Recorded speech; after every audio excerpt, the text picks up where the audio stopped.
So before we plug into these pedals and check them out, what we'd love for you guys to do at home, like and subscribe to the channel. It really helps us out, and that way you're not going to miss out on any cool videos that we do. So do it now.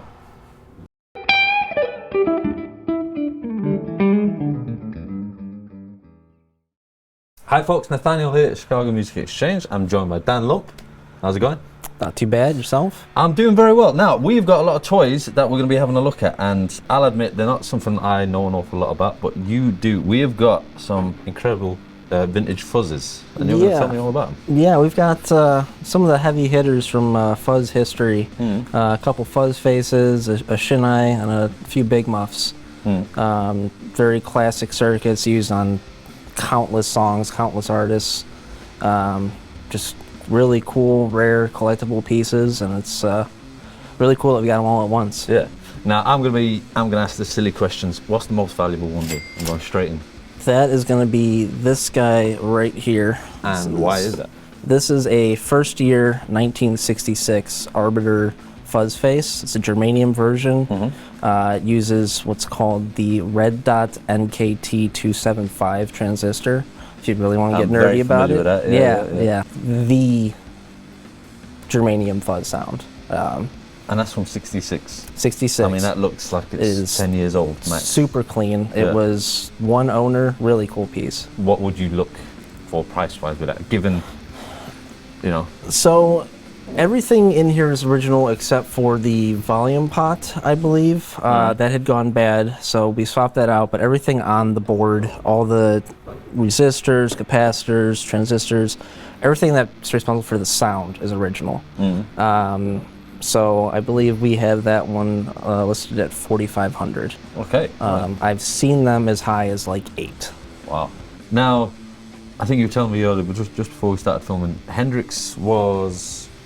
So he used both throughout his career. Yeah, so this came out in 66, so the early years he would have been using the Germanium. Yeah. Then when the Silicon came out, he switched to that. But he also traveled with like 20 or 25 Fuzz Faces, and he would plug them all in at the venue to see which one he liked. Yeah. So he was every bit as much a gear nut as any of us. And you know, that's kind of news to me. I didn't know he had that many kind of plugged them all in that sense. That's kind of cool to hear, really.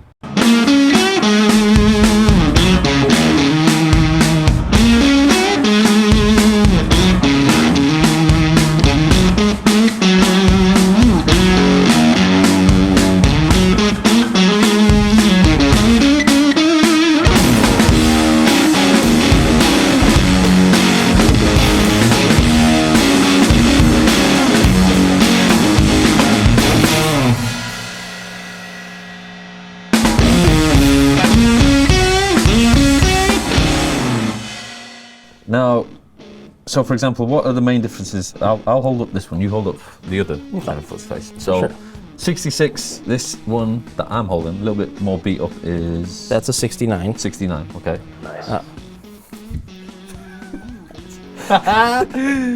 Kept it in there. Sound-wise, is there any huge differences? Yes. So this one's a Germanium transistor, and that one's silicon.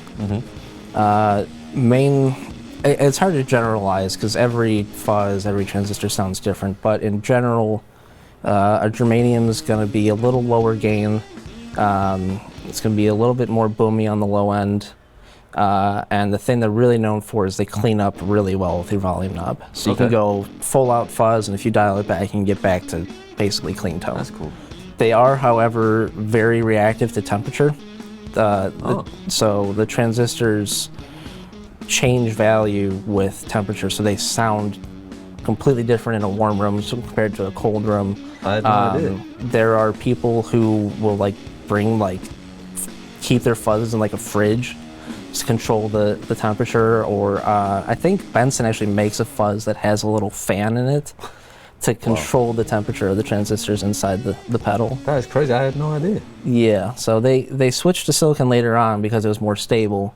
But also they sound quite different. So silicon is going to be higher gain, a little tighter on the low end, a bit more gritty. It doesn't have the same cleanup though. It gets a little glitchy. Kind of sounds like this one. Yeah, when you turn it down, kind of sounds like 8-bit Mario music or something. But it's a cool sound in its own right, though. Yeah.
Any other famous users of these? I mean, there's going to be loads, right, throughout the years. Yeah, tons.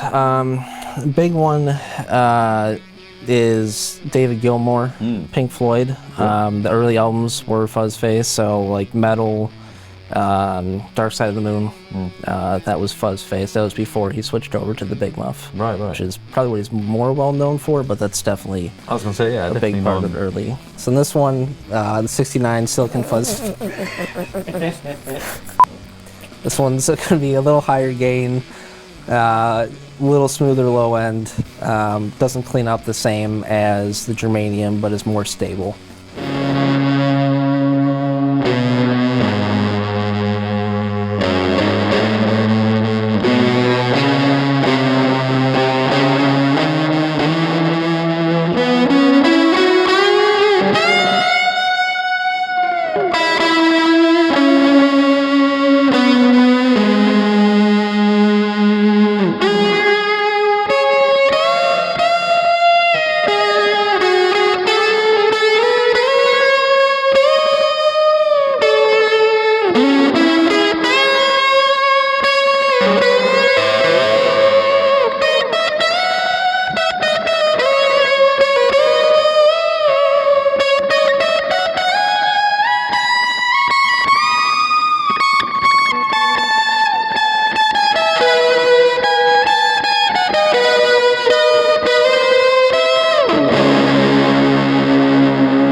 What are the main differences between, say, a Fuzz Face and a Big Muff? It's a very different circuit design.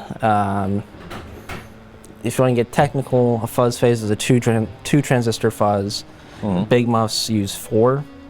As far as sound, a Fuzz Face is going to be a bit grittier, a little bit more boomy on the low end, kind of gnarly, a little like looser, I guess, for using all the buzzwords. Yeah. The Big Muff, that is going to be looser. No, the Fuzz. Fuzz Face. So okay. A Big Muff is almost bordering on distortion. So it's going to be a smoother breakup, more low end, it's a tighter sound.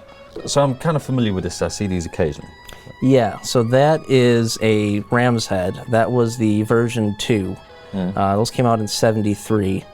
That was kind of a test bed for Electro-Harmonix. They did so many different things. There was playing with different knob designs, different circuit designs. Yeah. That particular version of the Big Muff has 3 editions and over 20 circuit revisions.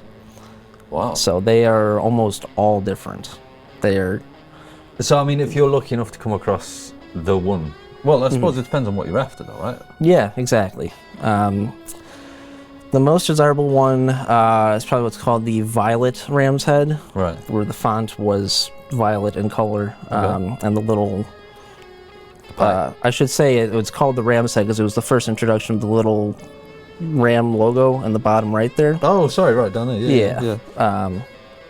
And the second edition, that logo was round. There's so many variants just within that one version. It's crazy. But have you ever come across that one before? A violet? Yeah. I've seen them at shows and shops. Because they're so rare, they fetch a pretty crazy price tag when you can't find them. 5 figures? Not that much, but certainly well into the thousands. Yeah.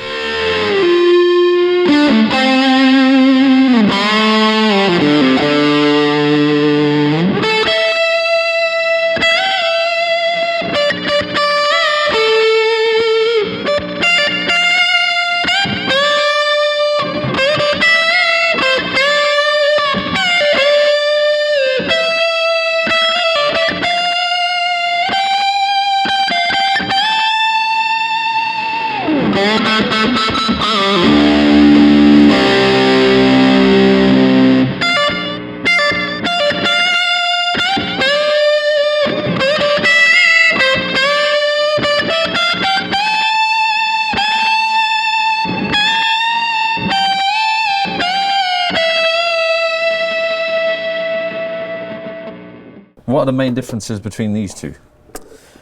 So I'll give you that one. Yeah. So this is the first version. This is a triangle Big Muff because the knobs are in a triangle formation. There's all very clever names with these.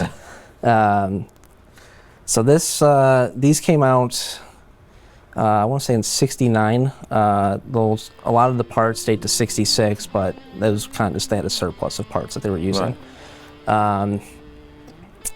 They are fairly similar in sound. Yeah. I'd say that the triangle is maybe a hair smoother. The Ram's Head gets a little bit more aggressive. Yeah. But similar levels of gain.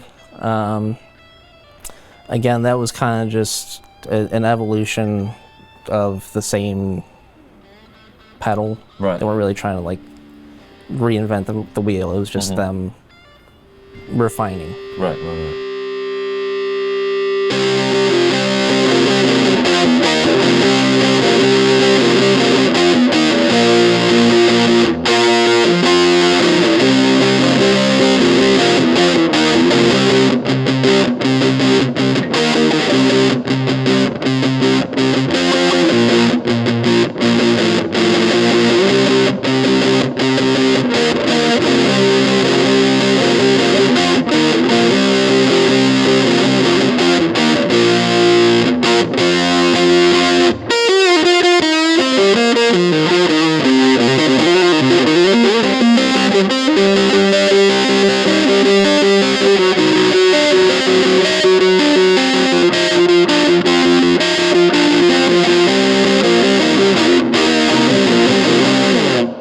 Now, I've never, so obviously working here, we get to see some cool stuff coming in. I've never seen this one before, so a Russian made one. This looks crazy. Yeah, so Electro-Harmonix fell for bankruptcy in the late 80s, early 90s, and they were bought out by company Sovtek. And their pedals were made in Russia for sometime in the 90s. Yeah. And this was the second version of the Big Muff. The first one was called the Red Army Overdrive, but it was really a Big Muff.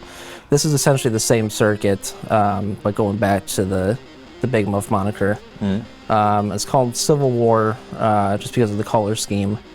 But that's kind of one of the, probably the most desirable from that Oh, really? era of Sovtek Electro-Harmonix. And this is what year, did you say, roughly? That one's going to be early 90s, mid 90s. So quite sought after as well, though, right? Yeah, not as vintage as the other ones, but still very collectible. I mean, it does look cool. Huge amounts of low end, little lower gain, very smooth. It just sounds like a wall. Yeah. It's just big.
Not sure I've seen one of these before. Yeah, I've seen like Uni-Vibes, but I never knew they did this. I mean, it comes with a great way of plugging it in. Very convenient. It has power coming out the back. There's no foot switch on it, despite being the size of a shoe. Yeah. And yeah, this one's very different from all the other ones. That's a Shin Ei Uni-Fuzz. It's made by the same company that made the Uni-Vibe. The Uni-Vibe, yeah. Kind of went for the same aesthetic with that, but the circuit is very unique. Most fuzz pedals are actually pretty simple on the inside. I mean, a fuzz face only has like 10 components or something like that. Right. That has 53. Yeah. Right. It's insane how complicated the circuit is, and the sound is very different. It's kind of sputtery. There's like elements of like octave up, sometimes octave down. It's very reactive to your pick attack. And there's a little switch on there that's a mid scoop. But yeah, very unique sounding, looking, and just operating fuzz. Just to have a mains power coming out of it and need a separate foot switch to turn it on and off. Yeah, I mean, I've never seen one of these before. Yeah, and this was kind of the predecessor to the Super Fuzz, which came out a few years later, and that's one of the most desirable fuzzes ever made as well. Also pretty hard to come by. It's a big orange. The red. Yeah. It's a big red orange thing, and like half the pedal's the foot switch, compensating because it doesn't have one. Like, what are they like in comparison to these? It's not as yeah, it's the Super Fuzz is gonna be a little more traditional fuzz sound, a little fuller, a little less sputtery than that one, but does still have kind of those elements of octave. And that was a big part of like Pete Townsend's sound, the Who. Oh, the Super Fuzz. Yeah. Wow. Okay.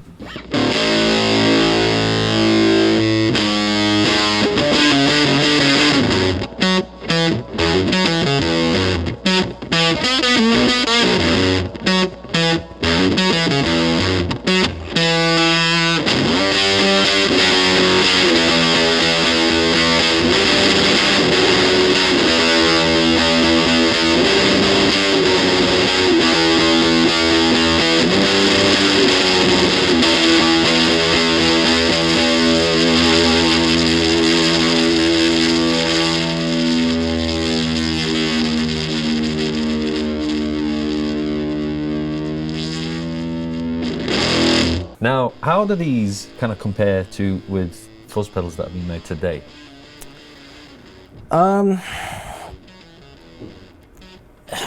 There's not like a general rule of thumb like old is better. There are good and bad from every era. Yeah. The good ones though, they're hard to beat. A good vintage one. Yeah. Yeah, I imagine that could be the case. Yeah, I mean, that being said, it's still a lot of money. They're a bit more fragile. The old Big Muffs, they were using pretty cheap parts at the time. Oh, okay. So they can be a little fragile, a little finicky. Yeah. A little noisy, but I don't know. To me, it seems a little weird if you're complaining about noise if you're using a fuzz. It's like, it's kind of the point. Yeah, yeah, yeah. But, but now on that point, let's say you do have one of these, and one of the, like as you said, the cheaper parts kind of, kind of packs it in. I mean, replacing those parts, what's that going to be like? Is that going to be difficult to do? Affect the sound greatly, or what? Well, so as far as maintenance, they're actually easier in a lot of ways than some modern pedals. A lot of modern pedals rely on what are called surface mount devices, which really tiny little things that are assembled by a machine. Right. And to try and replace it by hand is next to impossible. Oh, really? Oh, wow. Unless you have like a really, really skilled tech.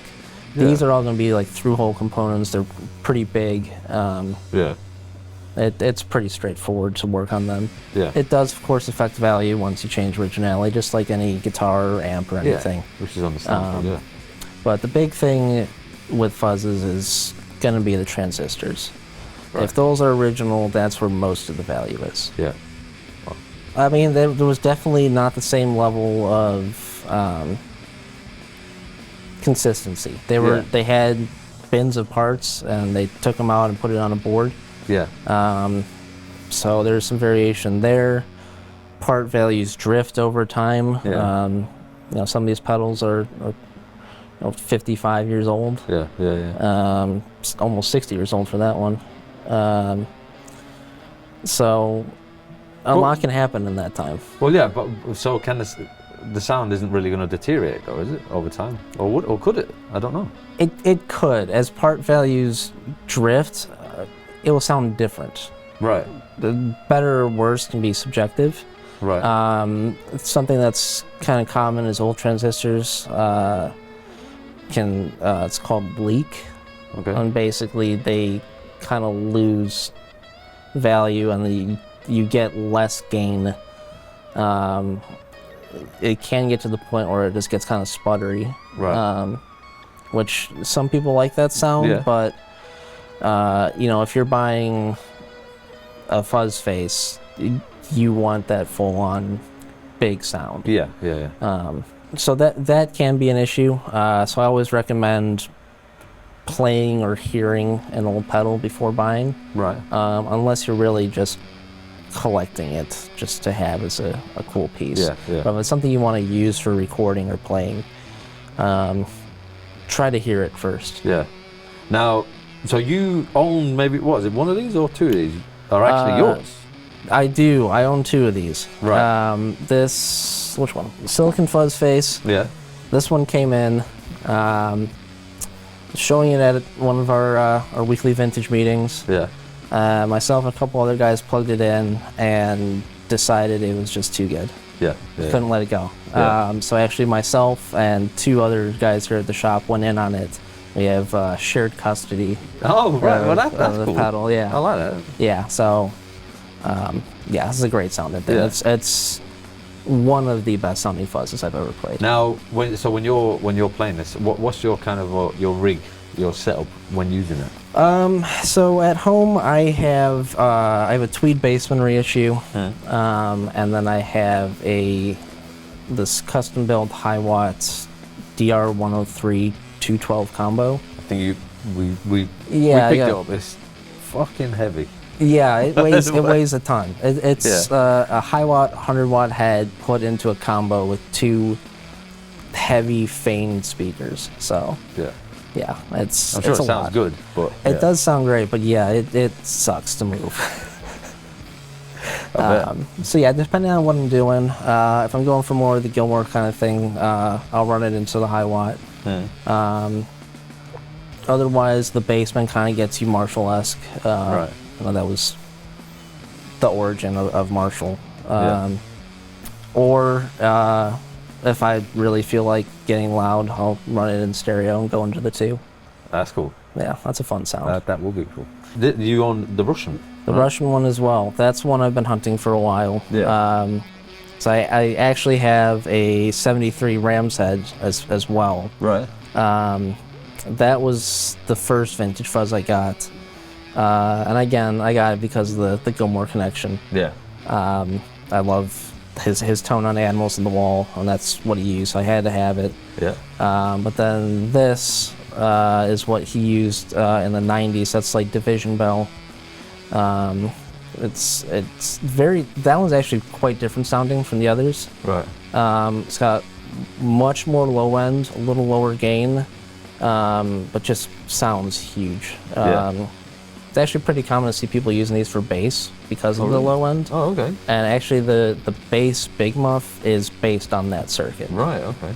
But yeah, I wanted one of those for a long time. It came in and You just had to have it straight yeah, away. I just told him like, sorry, this one's not going through. Yeah. Well, no, that makes sense. Yeah. I mean, you've been looking for it for so long. I mean, it's certainly been used and a lot of life, which is a good sign, right? Yeah.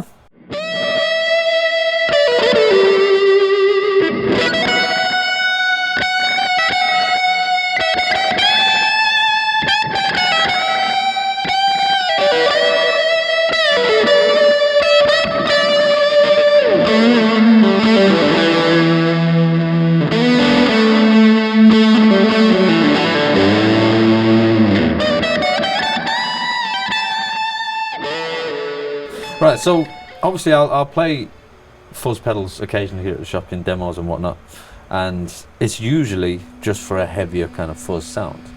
I mean, do you have difficulties kind of dialing in sounds, whether it be for a smoother kind of overdriven sound or all the way fuzzy kind of sound? Fuzz is actually surprisingly sensitive for such a huge sound. It's really reactive to what you're plugging into, what kind of guitar you're using. Different versions of pedals like different sounds. You know, if you run a Big Muff into like a Fender Twin Reverb, it'll still sound good. It's still gonna sound big. A Fuzz Face into a Twin can get pretty hairy. You know, some people like it, but it's pretty harsh. And there are so many different uses for it. I mean, you can go for that just wall of sound fuzz. It's really just dirty and gritty. You can use something like a Muff, that a smoother sound. A lot of Gilmore's lead tones are they're huge and they're sustaining, but they're not like aggressive. I've even seen some people use Germanium Fuzz Faces for clean tones. They'll turn the fuzz on and then dial back the volume. Wow. And it just, the character it adds to the clean sound. I've seen people use that as their like clean tone. I had no idea that was even a thing. Yeah, there's a lot you can do with fuzzes. I know at first it might seem like just all fuzz is the same. It's just a wall of sound, but when you really get into it and explore different people and how they use it, you recognize the little intricacies. Oh, definitely.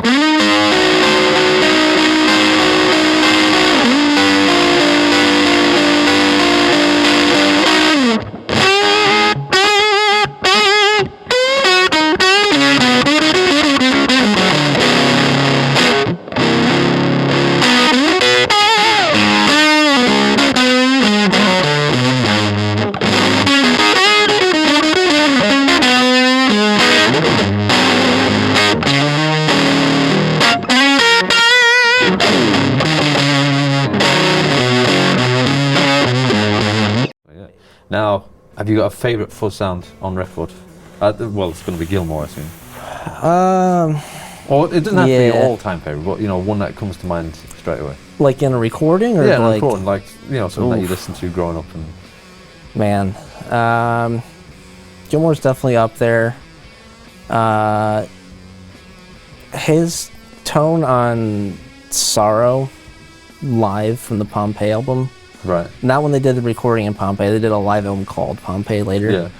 But it's just this huge sound. The sustain's insane. The feedback, it sounds enormous. Yeah. Right, so obviously we've got some very cool vintage fuzzes. Have you got any favourite new fuzzes that are out today? There are a lot of great options out today. A personal favorite for me, I really like the Thorpe Fallout Cloud. Right. Okay. And that's his take on a Big Muff. It's based on a triangle Big Muff, but with few mods. Has active bass and treble controls. Yeah. That to me, if I were like touring and playing out places, I was afraid to take out the vintage ones, I would have that on my board. Go for that. Okay. Yeah. I've played a few that come to mind. As I think it's the Wren and Cuff garbage can. That's what they call it. I don't know if I'm familiar with that one. I do like a lot of their fuzzes. Yeah, that's a really good one. Jay Mascis. Oh, okay. One of his signature. I think even just the regular Electro-Harmonix. I think they did like a Billy Corgan one.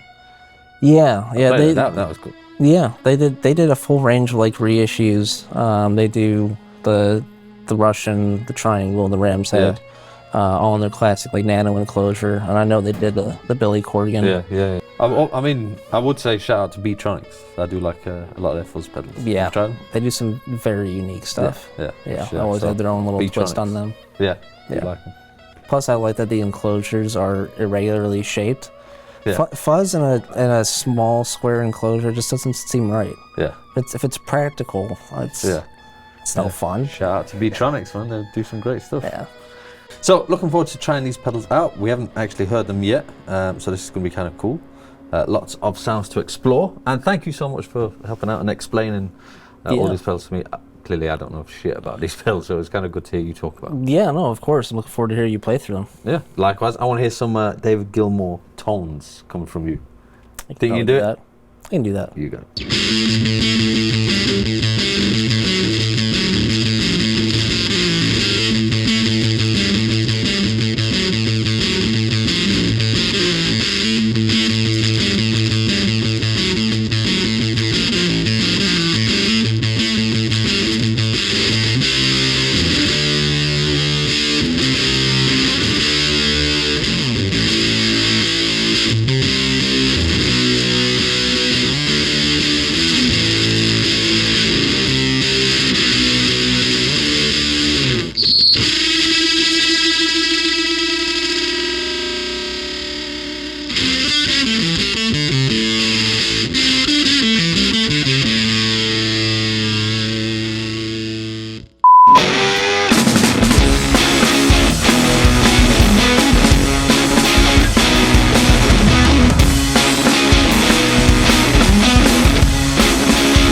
The lengths people will go to dial in a fuzz is crazy. I Yeah. heard somebody used to bring like a bag of 9 volts, and they all are just like slightly different amounts of juice. Oh, that's Eric Johnson, right? Is it Eric Johnson? I think Eric, Probably. He's rolling. And he's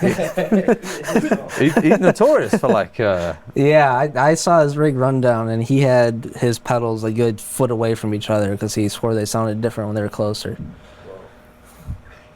I don't know. Eric Johnson's here. Who are we to argue, right? I mean, he knows what he's doing. He gets the result. He can't argue with that. I mean, his tone and playing, you can't really argue with that. Pretty spectacular. Yeah.